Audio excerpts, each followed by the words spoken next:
শিক্ষা বান্ধব পরিবেশ হিসেবে সৃষ্টি হবে এবং শিক্ষার আলো ছড়িয়ে পড়বে। এই এলাকার ডেভেলপমেন্ট হবে, এলাকার শিক্ষার উন্নয়ন হবে।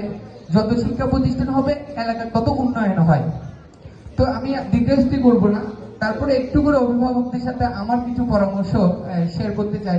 যেটা হলো যে অভিভাবকরা আপনারা বাচ্চা স্কুলে ভর্তি করান, তারপরেও বলবো একটু করে প্রতিদিন বাচ্চাকে স্কুলে পাঠানোর চেষ্টা করবেন। এটা পরামর্শ আপনাদেরকে, প্রতিদিন বাচ্চাকে স্কুলে পাঠাবেন।